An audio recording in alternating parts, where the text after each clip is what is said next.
ওই কামারের বিবি ডাক দিয়া বলে, হুজুর আমি হইলাম কামারের বিবি। হুজুর বলে, আপনারই তো আমার একটু প্রয়োজন। ও বোন, পর্দার আড়াল থেকে একটু তথ্য আমার দিয়া দেন, আমার খুব উপকার হয়ে যাবে। আলেম ডাক দিয়া বলে, বোন রে, তোমার স্বামী এমন কোন আমলটা করেছে? কি এমন আমল করছে যে আমলটা করার কারণে সে আব্দুল্লাহ ইবনুল মুবারকের থেকে বড় জান্নাতটা পাইছে? ওই কামারের বিবি ডাক দিয়ে বলে, হুজুর তেমন কোনো আমল তো করতে দেখি নাই, তবে হুজুর আমার স্বামীর ভিতরে আমি দুইটা গুণ দেখেছি। জুড়ে বলেন না, কয়টা গুণ? আমার বলল দুইটা গুণের কথা বলেছেন। এক নাম্বার গুণটা কি দেখলেন? ওই আব্দুল্লাহ ইবনুল মুবারকের বাড়ির পাশে কামারের বিবি ডাক দিয়া বলে, হুজুর গো, আমি আমার স্বামীর একটা জিনিস দেখেছি। যখন গরমের সময় হইতো আমার স্বামী দিনের বেলা ওই যে লোহা বাইরে আগুনে কাজ করতো, ওই কাজটা করতে পারতো না। এই জন্য আমার স্বামী রাত্রেবেলা আগুনের কাজ করতো, রাত্রেবেলা দা বানাইতো, কোরাল বানাইতো, খন্তি বানাইতো। হুজুর ঠিক ওই সময়টার ভিতরে আব্দুল্লাহ ইবনুল মুবারক বেশি গরমের কারণে ঘরের ভিতরে তাহাজ্জুদের নামাজ পড়তে পারতো না। আব্দুল্লাহ ইবনুল মুবারক তাহাজ্জুদ নামাজ পড়ার জন্য বাড়ির ছাদের উপরে উইঠা পড়তো। যখন ভাই গো ওই তাহাজ্জুদের নামাজ পড়ার জন্যে আব্দুল্লাহ ইবনুল মুবারক তাহাজ্জুদ নামাজের মধ্যে দাঁড়ায়া যাইতো, তখন আমার স্বামী ওই লোহা যখন পিটাইতেছিল ওই জায়গা থেকে দেখা যায় আব্দুল্লাহ ইবনুল মুবারক তাহাজ্জুদ নামাজের মধ্যে দাঁড়ায় গেছে। তখন আমার স্বামীকে আমি দেখতাম গো হুজুর চোখের পানি ছাড়িয়া আল্লাহর কাছে কান্না কইরা বলতো, আল্লাহ,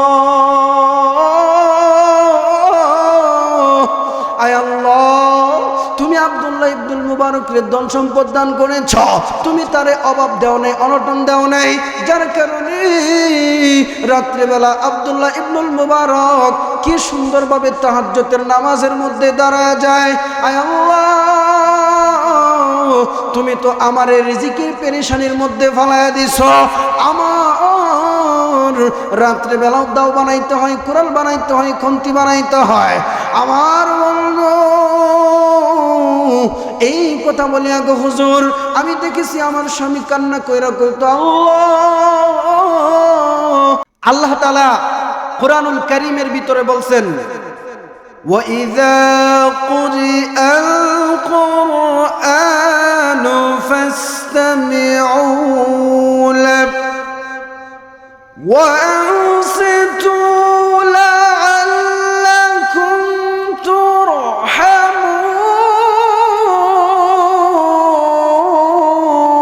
আল্লাহু আকবার বলেন। আল্লাহ পাক রব্বুল আলামিন এই আয়াতের ভিতরে জানায়া দিলেন যে যারা মুসলমান, যারা কি, আরে আওয়াজ দিয়ে বলেন না কি, যারা মুসলমান তাদের ব্যাপারে আল্লাহর ঘোষণা দেখেন। আল্লাহ বলছেন যারা মুসলমান তাদের সামনে যখন আমার কোরআন থেকে কথা বলা হবে, কোরআন যখন তেলাওয়াত করা হবে, তখন তাদের দায়িত্ব হলো তারা সুন্দর পরিবেশে সুন্দরভাবে আমলের নিয়তে আদবের সাথে বইসা যাবে। এটা কি আমার বাপদাদার বানানো কথা নাকি? কার কথা?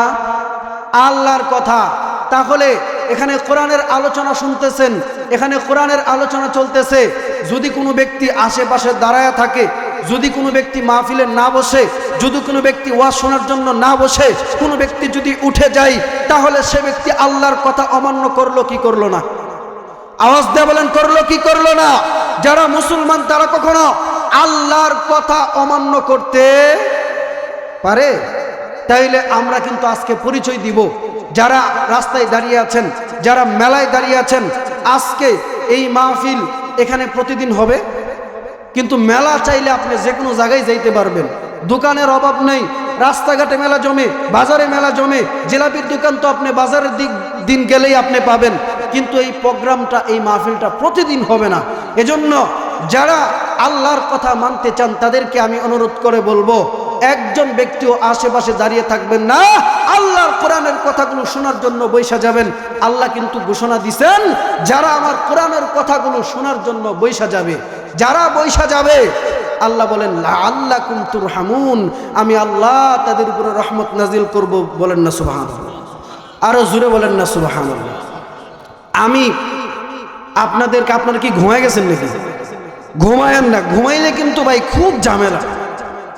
অনেক সময় দেখা যায় কথা শোনার সময় আপনি প্রথম যখন বক্তা শুরু করছে একটা কথা বলছে, আপনি ঘুমাইছেন, আরেকটা যখন কথা বলছে তখন আপনি সজাগ হয়ে গেছেন, হয়তো বা একটু আওয়াজ বেশি হয়েছে, ফাল দিয়ে সজাগ হয়ে গেছেন। এই সমস্ত ওয়াজ যারা শুনে এরা কিন্তু বিপদে পড়ে। কিরকম বিপদ জানেননি? এক বক্তা ওয়াজ করতেছে যে আপনার নাকের ছিদ্র যখন পরিষ্কার করবেন তখন একটা দোয়া পড়বেন। নাকের যখন বলছে তখন একজন পাবলিক সামনে বসা, সে কি করে নাই, নাক শব্দটা শুনে নাই, তখন ঘুমাইতেছিল। যখন ছিদ্র বলছে তখন শুনছে, যখন কি বলছে ছিদ্র সেটা সে শুনছে। নাক শব্দ যখন ব্যবহার করছে তখন ঘুমাইছে। বক্তা ওয়াজ করার পরে যখন ইস্তিনজা করার জন্য গেছে, যাওয়ার পরে দেখে আল্লাহর এক বান্দা টয়লেটের মধ্যে বইয়া যেই দোয়া প্যান্ডেলে ওই যে নাকের ছিদ্র পরিষ্কার করার কথা বলছে, যে নাকের ছিদ্র যখন পরিষ্কার করবেন তখন এই দোয়া পড়বেন, ওই লোক বাথরুমে পানি খরচ করে আর দোয়া কয়। চিন্তা করছেন কার? হুজুর কই কিরে, কত হনাকে ওয়াজ করলাম, এইরকম ফাজিল লোক এই এলাকাত আছে নাকি? এই জন্য দাঁড়াইছে, দেখি আল্লাহর বান্দা ডাকে। হুজুর যখন দাঁড়ায় আছে, কিছুক্ষণ পরে আল্লাহর বান্দা তো বেরোইছে, বেরোনোর পরে হুজুরের দমক দেয়া কয়, এই বাড়া কোন দোয়া কোন জায়গায় পড়তেছ? এই লোকে কইতাছে, হুজুর আপনাদের কথা মানলেও দোষ, না মানলেও আছে না সমাজে এরকম মানুষ আছে না? হুজুর আপনাদের কথা মানলেও দোষ, না মানলেও দোষ। কত আগে না আপনি কইলেন যে ছিদ্র পরিষ্কার করার দোয়া, তো আমি তো আপনার কথা শুই না, ছিদ্র পরিষ্কার করতেছি। তাইলে কথা শুনলে কি ভাই সজাগ হয়ে শুনতে হবে না? কি বলেন, সজাগ হয়ে শুনতে হবে না? ঘুমায় ঘুমায় কোনো কথা শোনা যাবে না। আজকে এখানে ওয়াজ শোনার জন্য আসছেন, ওয়াজ শোনার পরে যদি আপনার ভিতর যদি ওয়াজ না হয়, তাহলে কি এটা ওয়াজ হইল? কি ভাই হইল? ওয়াজ হইতে হবে ভাই। আমি একজন যুবক মানুষ, আজকে ইনশাল্লাহ আপনাদের সামনে আমি কোরআন থেকে সূরা আনফালের 2 নম্বর আয়াত তেলাওয়াত করেছি। এই 2 নম্বর আয়াতে আল্লাহ সুন্দর করে বলে দিলেন যে সমাজের ভিতরে যেই ব্যক্তির ভিতরে, যেই বান্দার ভিতরে 5টা গুণ থাকবে, ওই বান্দা হইল খাঁটি মুমিন। ওই বান্দা কি গুণ কয়টা থাকা লাগবে? এখন তো ভাই এমন এক জামানায় পড়ছি, সব জায়গায় ভেজাল আছে না নাই? সব জিনিসের মধ্যেই ভাই ভেজাল, দুধের মধ্যে ভেজাল, যা খাইবেন বাজারে সব জায়গার মধ্যে ভেজাল। একটা জিনিস কিনতে গেলে কয়টা চাইনা প্রোডাক্ট 2 নম্বর। তাইলে আল্লাহ কিন্তু চিন্তা করলেন যে মুমিনদের মধ্যে অনেক মানুষ দাবি করবে যে আমি মুমিন। আল্লাহ কয় খারো, 5টা চরিত্র তোর মধ্যে থাকুন লাগবো, 5টা গুণ তোর মধ্যে থাকুন লাগবো, নাইলে তুই হইলি চাইনা ভেজাল মুমিন। ঠিক কিনা? আছে না? আর যার ভিতরে এই 5টা গুণ থাকবে ভাই, ওই ব্যক্তি হইল একদম জাপানি অরিজিনাল মুমিন, একদম জাপানি অরিজিনাল মুমিন। এজন্য ভাইয়ারা বেশি সময় নষ্ট করব না, 5টা গুণের কথা আল্লাহ তাআলা বলছেন। এবং আরেকটা কথা কিন্তু বলছেন ভাই, ওটা কিন্তু বলি নাই। কি বলছেন? ওটা কিন্তু বলি নাই। আল্লাহ বলছেন 5টা গুণ যেই বান্দার ভিতরে থাকবে ওই বান্দা খাঁটি মুমিন, এবং যেই বান্দার ভিতরে 5টা গুণ থাকবে ওই বান্দাকে আমি আল্লাহ 3টা পুরস্কার দান করব। জোরে কন্যা সুবহানাল্লাহ। কয়টা পুরস্কার ভাই? এই কথাগুলো কি শোনার দরকার আছে না? 5টা গুণ আমার মধ্যে আছে কিনা খুঁজে দেখার দরকার আছে না ভাই? এবং ওই 3টা পুরস্কার আল্লাহ যে দিবেন, আল্লাহর কাছ থেকে পুরস্কার ওই 3টা নেওয়ার জন্য কার কার নিয়ত আছে একটু হাতটা তুলে দেখান। নারায়ে তাকবীর। আয় আল্লাহ, যে সমস্ত আমার ভাইয়েরা তোমার কাছ থেকে 5টা গুণ অর্জন করে 3টা পুরস্কার নেওয়ার জন্য হাত তুলেছে, আল্লাহ তুমি তাদেরকে কবুল করো। এবং 3টা পুরস্কার যাতে কালকে কিয়ামতের ময়দানে নিতে পারে সেই ব্যবস্থা করো। আমার ভাইরা রে, আমার বন্ধুরা রে, আমার মুরব্বি বাবাজি, অল্প সময় কথা বলবো, বেশি সময় আপনাদের নষ্ট করব না রে বাজান। যারা রাস্তাঘাটে দাঁড়িয়ে আছেন সকলকে বলতে চাই রে বাবা, আজকে যেই মাহফিল আপনাদের এলাকায় হইতেছে এই মাহফিল প্রতিদিন হবে না রে বাজান। অনেক মানুষ এখানে রয়েছেন এ বাজান, কার পিছনে জানি মালাকুল মউত দাঁড়িয়ে আছে রে বাজান। কত মানুষ একসাথে বৈশা চা খাইতেছিলাম, কত মানুষ একসাথে মাহফিল শুনেছি, কিছুক্ষণ পরে কানার ভিতরে আওয়াজ আসছে, মাইক দিয়ে ঘোষণা কইরা দিছে অমুক ব্যক্তির নামের আগে মরহুম লাইগা গেছে। আমার বন্ধু আল্লাহ পাক রব্বুল আলামিন ওই সমস্ত বান্দাদেরকে মাফ করে দিবেন যে সমস্ত বান্দারা আজকে দুনিয়ার যত কাজ আছে ফালায়া দিবে, দুনিয়ার যত ব্যস্ততা আছে সবকিছু শেষ করে দিবে, মনে মনে চিন্তা করবে আল্লাহ আজকে আমার গুনাহগুলো ক্ষমা করানোর জন্য আলেমরা এখানে আসবে, আজকে কোরআনের কথাগুলো শুনবো, আলেমদের সাথে হাত তুলে দোয়া করব, আয় আল্লাহ জীবনের গুনাহগুলো আমারে মাফ কইরা দাও। ওই বান্দা ভাই গো আজকের এই মাহফিল থেকে তার গুনাহগুলোকে ক্ষমা করাইয়া একদম মাসুম হইয়া বাড়িতে যাবেন। সুবহানাল্লাহ কোন, সুবহানাল্লাহ জোরে কোন ভাই। এ বন্ধুরে, জানি না কার জানি কখন মরণটা হয়ে যায়। এ বন্ধু দুনিয়ার মধ্যে কিছু মানুষ দেখবেন গান শুনতে শুনতে কবরে চলে গেছে, কত মানুষ খারাপ কাজ করতে করতে কবরে চলে যায়। আল্লাহর কাছে আমরা দোয়া করব যদি আজকে এই মাহফিলে মরণ হয় তাহলে আপনার আমার জন্য একটা সৌভাগ্যবান হয়ে যাবে। আমার ভাই গো আল্লাহ পাক রব্বুল আলামিন কুরআনুল কারীমের ভিতরে জানায়া দিলেন ইন্নামাল মুমিনুনা আল্লাযীনা ইযা যুকিরাল্লাহ। আমার বন্ধুরে আল্লাহ পাক রব্বুল আলামিন বললেন যে ব্যক্তি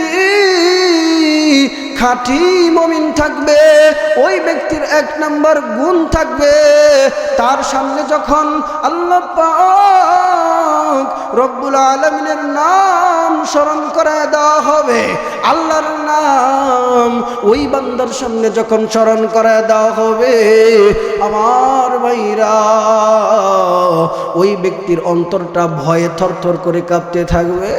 ওই বান্দার অন্তরটা আল্লাহ তাআলার ভয়ে কাঁপন শুরু হয়ে যাবে, কাঁপতে থাকবে, কম্পন শুরু হয়ে যাবে। এ বন্ধু আল্লাহ কিন্তু 1 নাম্বার গুণের পরিচয়টা দিয়া দিলেন, যারা আল্লাহর কোরআনের কথা শোনার পরে, আল্লাহর কথা শোনার পরে মাহফিলে আসবে না, মাহফিলে বসবে না, তারা কেমনে কইরা মুমিন হয় রে ভাই?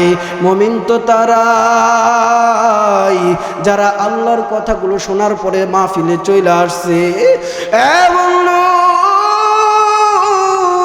5টা গুণ যে ব্যক্তির ভিতরে থাকবে ওই ব্যক্তি কামার হইতে পারে, ওই ব্যক্তি রিকশাওয়ালা হইতে পারে, ওই ব্যক্তি কামার হইতে পারে, জেলে হইতে পারে, ওই ব্যক্তি তাঁতি হইতে পারে, ওই ব্যক্তি কৃষক হইতে পারে, ওই ব্যক্তি রাজমিস্ত্রি হইতে পারে। যখন 5টা গুণ কোন বান্দার ভিতরে থাকবে ওই বান্দা আল্লাহর কাছে দামি হয়ে যাবে। সুবহানাল্লাহ বলেন না ভাই? এ ভাই আওয়াজ দিয়ে বলেন না সুবহানাল্লাহ। আমার ভাই গো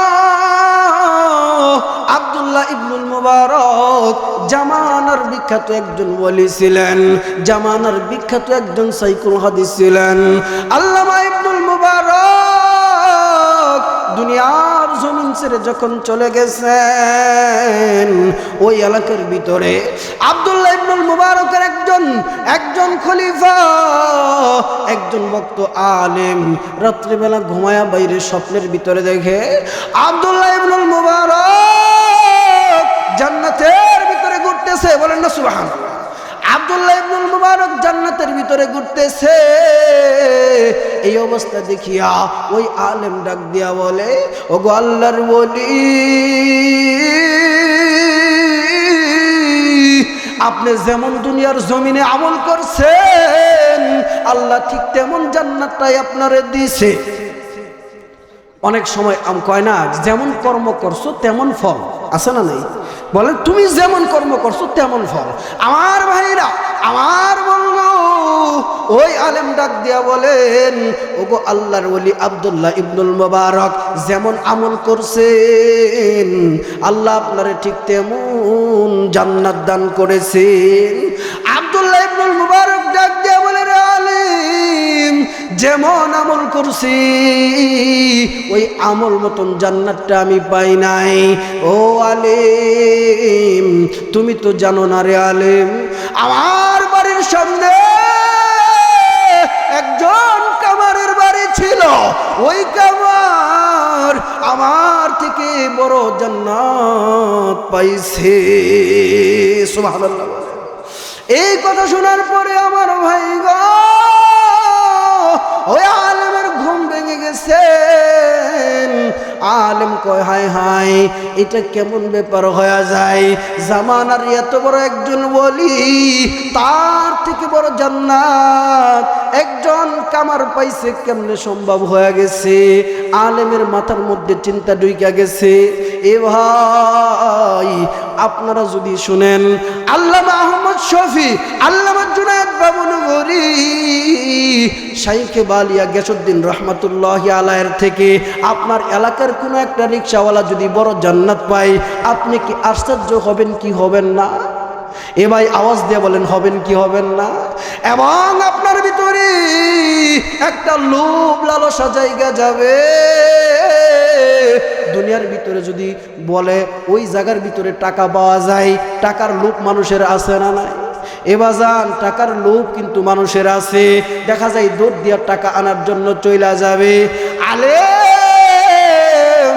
আমার বন্ধুরে, আলেমের ভিতরে জান্নাতের লোভ ঢুইকা গেছে।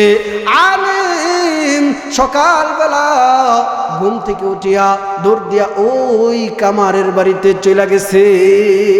জান্নাত পাওয়া লাগবে। সর্বনাশ, আব্দুল্লাহ ইবনুল মুবারকের থেকে বড় জান্নাত পাইছে। এবারে কি আমল করছে? কি এমন আমলটা করছে? একটা আল্লাহর ওলি, জামানার বিখ্যাত ওলি, সারা বিশ্বের ভিতরে সবাই চিনে। যতদিন পর্যন্ত হাদিস থাকবে, কিয়ামত পর্যন্ত প্রত্যেকটা হাদিসের ভিতরে আব্দুল্লাহ ইবনুল মুবারকের নাম আছে। সুবহানাল্লাহ। এত বড় একজন জগৎ বিখ্যাত ওলি, তার থেকে বড় জান্নাত একজন কামার পাইছে, সাধারণ ব্যাপার? আমার বন্ধু, ওই আলেম দৌড় দিয়া কামারের বাড়িতে চইলা গেছে। কামারের বাড়িতে গিয়া ডাক দিয়া বলে, বাড়িতে কেউ আসেননি? কামারের বিবি ভিতর থেকে আওয়াজ দেয়, কামার তো বাড়িতে নাই, কামার তো কয়েকদিন আগে মারা গেছে। ওই আলেম ডাক দেয়া বলে, তাহলে বোন আপনি কে? ওই কামারের বিবি ডাক দেয়া বলে, হুজুর, আমি হইলাম কামারের বিবি। হুজুর বলে, আপনারই তো আমার একটু প্রয়োজন। ও বোন, পর্দার আড়াল থেকে একটু তথ্য আমার দিয়া দেন, আমার খুব উপকার হয়ে যাবে। আলেম ডাক দিয়া বলে, বোন রে, তোমার স্বামী এমন কোন আমলটা করেছে? কি এমন আমল করছে যে আমলটা করার কারণে সে আব্দুল্লাহ ইবনুল মুবারকের থেকে বড় জান্নাতটা পাইছে? ওই কামারের বিবি ডাক দিয়ে বলে, হুজুর, তেমন কোনো আমল তো করতে দেখি নাই, তবে হুজুর আমার স্বামীর ভিতরে আমি দুইটা গুণ দেখেছি। জুড়ে বলেন না কয়টা গুণ? আমার বলল দুইটা গুণের কথা বলেছেন। এক নাম্বার গুণটা কি দেখলেন? ওই আব্দুল্লাহ ইবনুল মুবারকের বাড়ির পাশে কামারের বিবি ডাক দিয়া বলে, হুজুর গো, আমি আমার স্বামীর একটা জিনিস দেখেছি। যখন গরমের সময় হইতো আমার স্বামী দিনের বেলা ওই যে লোহা বাইরে আগুনে কাজ করত, ওই কাজটা করতে পারতো না। এই জন্য আমার স্বামী রাত্রেবেলা আগুনের কাজ করত, রাত্রেবেলা দা বানাইতো, কোরাল বানাইতো, খুন্তি বানাইতো। ঠিক ওই সময়টার ভিতরে আব্দুল্লাহ ইবনুল মুবারক বেশি গরমের কারণে ঘরের ভিতরে তাহাজ্জুদের নামাজ পড়তে পারতো না।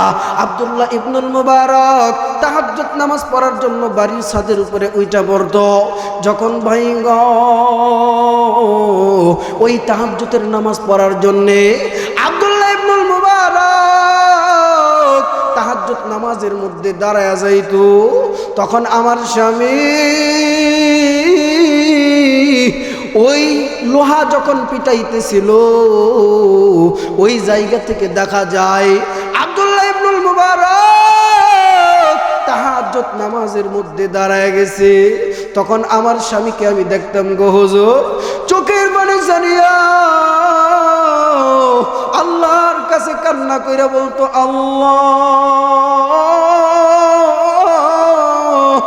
আয় আল্লাহ, তুমি আব্দুল্লাহ ইবনুল মুবারকের ধন সম্পদ দান করেছ, তুমি তারে অভাব দেও নাই, অনটন দেও নাই, যার কারণে রাত্রেবেলা আব্দুল্লাহ ইবনুল মুবারক কি সুন্দরভাবে তাহাজ্জুদের নামাজের মধ্যে দাঁড়ায় যায়। আয় আল্লাহ, তুমি তো আমার রিজিকের পেরেশানির মধ্যে ফালাইয়া দিছ। আমার রাত্রেবেলাও দাও বানাইতে হয়, কুড়াল বানাইতে হয়, খুন্তি বানাইতে হয়। আমার বলবো এই কথা বলে গো হুজুর আমি দেখেছি আমার স্বামী কান্না কইরা কইতো, আল্লাহ, আমার বাইরে একটু আওয়াজ দিয়া আল্লাহরে ডাক দেন না রে আল্লাহ, আরো জোরে আওয়াজ দিয়া ডাক দেন না রে আল্লাহ। আমার বাইরা এইভাবে আমার স্বামী কান্না করতো। ওই কামারের বিবি বলতেছে এইভাবে আমার স্বামী আল্লাহর কাছে কান্না করতে একটা গুণ আমি দেখেছি। আরেকটা গুণ আমি আমার স্বামীর ভিতরে দেখেছি, ওই গুণটা হলো আমার স্বামীকে দেখেছি যখন দিনের বেলা কাজ করত বিভিন্ন হাতুড় দিয়া লোহার ভিতরে বাড়ি দিত, অনেক সময় এই হাতুড়িটা এইভাবে ভাই এইভাবে যখন ধরতো পিছনে নিচে মসজিদ থেকে আজানের আওয়াজ কানের মধ্যে লাইগা গেছে। কানের মধ্যে লাইগা যাওয়ার পরে ও হুজুর আমার স্বামীকে কোনোদিন দেখি নাই, পিছন থেকে হাতুড়টা সামনের দিকে আনছে। আমার স্বামী আজানের আওয়াজ শোনার সাথে সাথে পিছন দিকে হাতুড়টা ছাইরা দিছে আর আল্লাহরে ডাক দিয়া মসজিদে নামাজের জন্য চইলা গেছে। আল্লাহু আকবার বলে। ও হুজুর আমার স্বামী যখন মসজিদের দিকে যাইতো আল্লাহরে ডাক দিয়ে বলতো, আল্লাহ, ও আল্লাহ গো, যখন তোমার আজানের আওয়াজ আমার কানে লাগে হাতুড়ি পিছন দিক থেকে সামনের দিকে আনার মতো শক্তি আমার শরীরে থাকে না, আমার ভয় হয়। আয় আল্লাহ, দুনিয়ার জমিনে মানুষে আমারে কামার ডাকে, দুনিয়ার জমিনে মানুষে আমারে কত নাম ধরে ডাকে, কিন্তু তোমার কাছে আমার একটা আবদার, কালকে কিয়ামতের ময়দানে আয় আল্লাহ তুমি আমারে অন্তত কামার বইলা ডাক দিও না। আয় আল্লাহ তুমি আমারে তোমার গোলাম বইলা ডাক দিবা। এই কথা বইলা বইলা কান্ত হুজুর বুঝা গেছে কি কারণে আব্দুল্লাহ ইবনুল মুবারকের থেকে বড় জান্নাত এই কামারে পাইছে, কারণ তার ভিতরে আল্লাহর ভয় ছিল। অনেক মানুষ রাস্তায় বসে আছে, তার ভিতরে কিন্তু আল্লাহর ভয় নাই। যারা চলে আসছে তাদের ভিতরে আল্লাহর ভয় আছে। এই জন্য যাদের ভিতরে আল্লাহর ভয় থাকবে, এটা মুমিনের 1 নাম্বার গুণ। 2 নাম্বার গুণ কুরআনুল কারীমের ভিতরে আল্লাহ জানায় দিলেন, ওয়া ইযা তুলিয়াত আলাইহিম আয়াতুহু যাদাতুহুম ঈমানা। 2 নাম্বার গুণটা ভাই বলে দিলেন, আল্লাহ জানায় দিলেন 2 নাম্বার গুণ হলো, কোন মুমিনের সামনে যখন কোরআন তেলাওয়াত করা হবে, আমার ভাইরা ওই মুমিনের ঈমান বেড়ে যাবে। সুবহানাল্লাহ বলেন। 2 নাম্বার গুণ ঈমান বেড়ে যাবে। 3 নাম্বার গুণ আল্লাহ জানায় দিলেন, ওয়া আলা রাব্বিহিম ইয়াতাওয়াক্কালুন। যারা মুমিন থাকবে তাদের 3 নাম্বার গুণ থাকবে, তারা একমাত্র ভরসা করবে আল্লাহর উপরে। জোরে বলেন না, মুমিন ভরসা করে কার উপরে? মুমিন কখনো কোনো কামানের উপরে ভরসা করে না। মুমিন কখনো কোনো বিমানের উপরে ভরসা করে না। মুমিন দেখবেন একলাই আল্লাহু আকবার ধ্বনি আওয়াজ দিয়া যুদ্ধে লাগা যায়। মুমিন একলাই ইসলামের পক্ষে কথা বলে। আমার ভাইরা 3 নাম্বার গুণ হচ্ছে মুমিন সব সময় ভরসা করবে আল্লাহর উপরে। 4 নাম্বার গুণ আল্লাহ কুরআনুল কারীমের ভিতরে জানায় দেয়, আল্লাযীনা ইউকিমুনাস সালাহ। মুমিনের 4 নাম্বার গুণ হলো মুমিন 5 ওয়াক্ত নামাজ আদায় করবে। মুমিন কি করবে? মুমিন 5 ওয়াক্ত নামাজ আদায় করবে। মুমিনের 5 নাম্বার গুণ আল্লাযীনা ইউকিমুনাস সালাতা ওয়া মিম্মা রাযাকনাহুম ইউনফিকুন। মুমিনের 5 নাম্বার গুণ হলো মুমিন যাকাত আদায় করবে, বেশি বেশি দান করবে। এই 5টা গুণ যদি কোনো ব্যক্তির ভিতরে থাকে, সেই ব্যক্তি হলো খাঁটি মুমিন। সেই ব্যক্তি কি মুমিন? এবং আল্লাহ শেষের আয়াতের ভিতরে জানায় দেয়, এই 5টা গুণ কোন বান্দার ভিতরে যদি থাকে, আমি আল্লাহ 3টা পুরস্কার দান করব। উলাইকা হুমুল মুমিনুনা হাক্কান লাহুম দারাজাতুন ইনদা রাব্বিহিম। আল্লাহ পাক জানায় দেন, লাহুম দারাজাত, ওই বান্দারে আমি জান্নাত দান করব। বলেন না সুবহানাল্লাহ। আল্লাহ বান্দারে 1 নাম্বার পুরস্কার হিসাবে জান্নাত দান করবে। 2 নাম্বার পুরস্কার আল্লাহ জানায় দিলেন, লাহুম দারাজাতুন ইনদা রাব্বিহিম ওয়া মাগফিরাতু। আল্লাহ বলেন, আমি আল্লাহ যেমন পবিত্র, আমার জান্নাত পবিত্র। ও বান্দা, তুমি গুনাহ কইরা অপবিত্র হয়ে গেছো, তোমারে আমি জান্নাতটা দিলাম। তোমার ভিতরে যদি গুনাহ থাকে, তাহলে তো তুমি আমার জান্নাতে ঢুকতে পারবা না। এই জন্য তোমার জীবনে যত গুনাহ আছে, সবগুলো গুনাহ আমি আল্লাহ মাফ করে দিব।